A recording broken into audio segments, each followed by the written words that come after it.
Soma's baking and cooking থেকে আমি সোমা বলছি। আজ আপনাদের সাথে শেয়ার করছি একটা চিকেনের রেসিপি। রোজকার খাওয়ার জন্য আলু, পেঁপে, গাজর দিয়ে চিকেনের পাতলা ঝোল গরম গরম ভাতের সাথে কিন্তু খেতে কিন্তু দারুণ লাগে। তাহলে চলুন দেখে নিই কি কি দিলাম। এখানে 500 গ্রাম কারিকাট চিকেন নিয়েছি। চিকেনটাকে ভালো করে ধুয়ে নিয়েছি। এবার এটাকে একটু সাইডে সরিয়ে রাখছি। এখানে একটা পেঁপে নিয়েছি, একটা বড় গাজরের অর্ধেকটা পোর্শন নিয়েছি, আর একটা আলু নিয়েছি। এই পেঁপেটা কিন্তু আমার গাছের পেঁপে, খুব ভালো, মানে এই পেঁপেটার জাতটা খুব ভালো। দেখুন একদম ফ্রেশ বলে কাটছি, একদম পুরো কষটা পুরো বেরোচ্ছে। আমি এখানে অর্ধেকটা কেটে নেব। খোসাটাকে ছাড়িয়ে নিলাম। পেঁপেটা দেখুন কি পুরো পেঁপেটা, একদম একটাও বীজ নেই পেঁপেটার মধ্যে, খুব ভালো পেঁপে।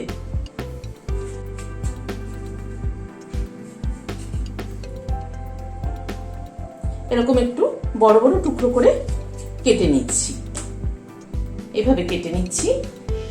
আলুটাও একটু বড় করে কেটে নিচ্ছি। এরকম হাফ করে একটা আলুকে 4 টুকরো করে কেটে নিচ্ছি।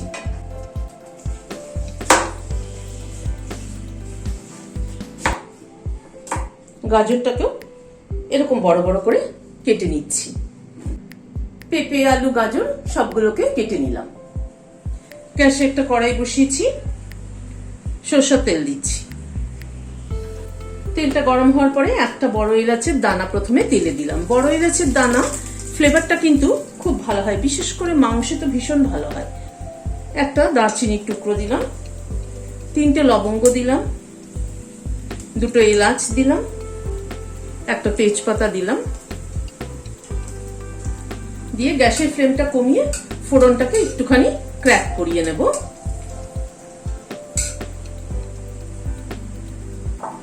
এখানে 8-10 কোয়া রসুন থেতো করে নিয়েছি, সেটা দিয়ে দিলাম প্রথমে।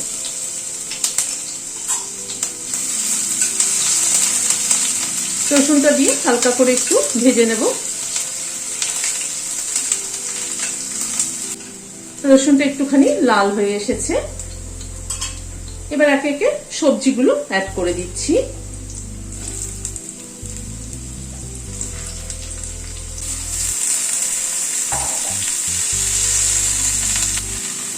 সবজিগুলো দেওয়ার পরে হাফ টিস্পুন নুন দিয়ে দিচ্ছি, হাফ টিস্পুন হলুদ দিয়ে দিলাম। নুন হলুদ দিয়ে সবজিগুলোকে একটু নাড়াচাড়া করে নিচ্ছি। গ্যাসের ফ্লেমটাকে মিডিয়ামে রেখেছি। রসুনটা তেলের উপরে আগে দিলাম এই কারণে যে রসুনের ফ্লেভারটা তাহলে মাংসের ঝোলের মধ্যে একটু স্ট্রং হবে, তাতে কিন্তু খেতে বেশি ভালো লাগে। এবার একটু ঢেকে দিচ্ছি। সবজিগুলো কুক হওয়ার জন্য গ্যাসের ফ্লেমটাকে মিডিয়ামে রেখেছি। মিনিট 5 মতো ঢাকা ছিল, ঢাকাটা খুলছি।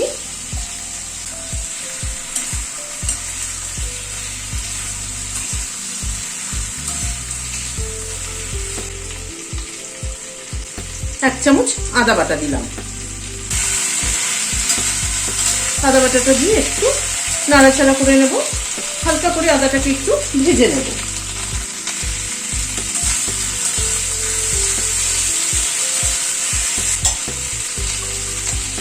এখানে একটা পেঁয়াজ সেদ্ধ করে পেস্ট করে নিয়েছি, সেটা দিয়ে দিলাম। পেঁয়াজ বাটাটাও একটু কষিয়ে নেব।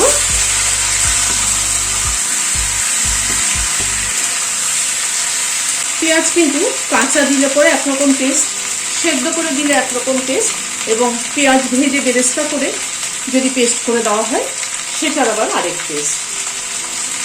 মশলা বিভিন্ন রকম ব্যবহারে কিন্তু তরকারির টেস্ট কিন্তু অন্যরকম হয়।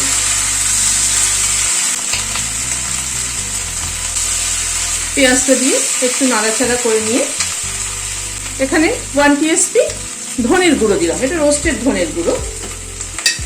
Half teaspoon Kashmiri red chilli powder দিলাম।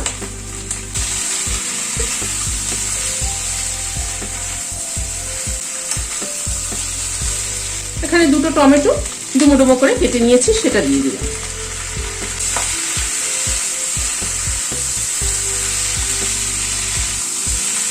টমেটোটা দিয়ে একটুখানি নাড়াচাড়া করে নেব।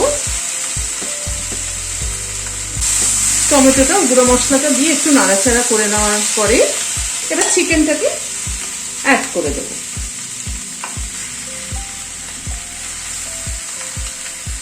চিকেনটাকে দিয়ে মশলা ও সবজির সাথে মিশিয়ে নিচ্ছি।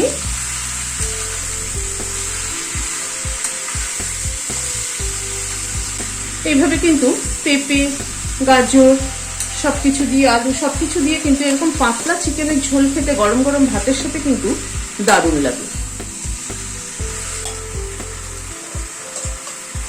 দুটো কাঁচা লঙ্কা চিড়ে অ্যাড করে দিলাম। এবার ঢেকে দিচ্ছি। চিকেনটা একটু কুক হোক। মিনিট 5 মতো ঢাকা ছিল, ঢাকাটা খুললাম।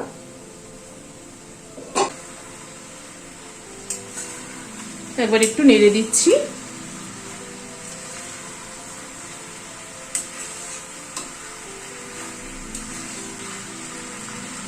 কটা গোটা গোলমরিচ অ্যাড করে দিলাম।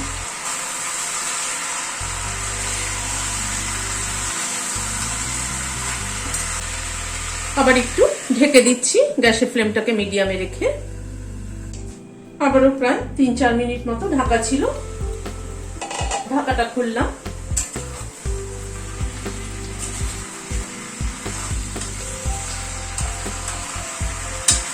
চিকেনটা অনেকটাই কষানো হয়ে এসছে। আর 2-1 মিনিট একটু নাড়াচাড়া করে নিলাম। এবার গরম জল অ্যাড করে দিচ্ছি। যেহেতু এটা পাতলা ঝোল সেই জন্য কিন্তু জলের পরিমাণটাও একটু বেশি লাগবে।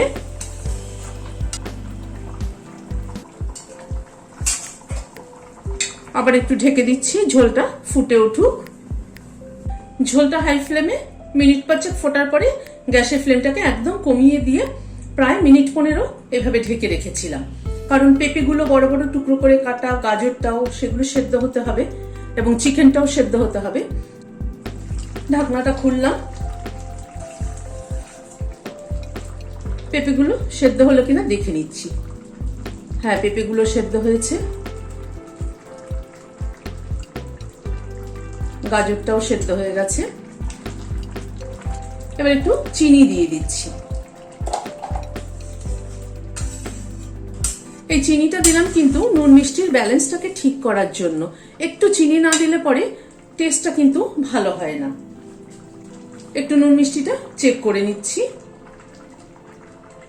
নুনটা আরেকটু লাগবে।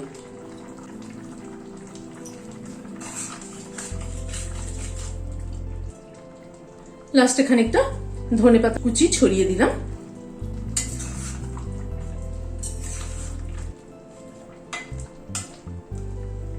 আর দুটো কাঁচা লঙ্কা দিয়ে দিলাম জাস্ট ফ্লেভারের জন্য।